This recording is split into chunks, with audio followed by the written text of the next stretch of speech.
Giselle yang baru putus dengan Wijin ini tampaknya menghabiskan Natal bersama Gempi dan mantan suaminya Gading Marten.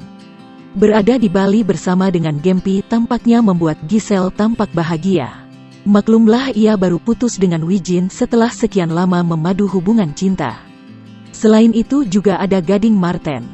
Gading sendiri diketahui adalah pribadi yang kocak sehingga sepertinya bisa menghibur Giselle. Namun terungkap saat di Bali, Giselle terlihat memarahi putra aktor Roy Marten ini. Hal itu terlihat dari postingan Instastory akun Instagram pribadi Giselle @Giselle_la. Namun di balik kebahagiaan tersebut ada satu momen Giselle memarahi Gading. Karena sifat anaknya yang pilih-pilih makan itu turun dari Gading. Walaupun telah lama berpisah ternyata Giselle masih ingat makanan yang tidak disukai oleh Gading. Oyong favorit semua orang kecuali Papa Ding, sebel. Gimana anaknya gak susah makan milih-milih? Ternyata ujar Giselle dalam postingan video di akun Instagram pribadinya. Gading yang dimarahi oleh Giselle pun hanya diam sembari tersenyum dan tertawa.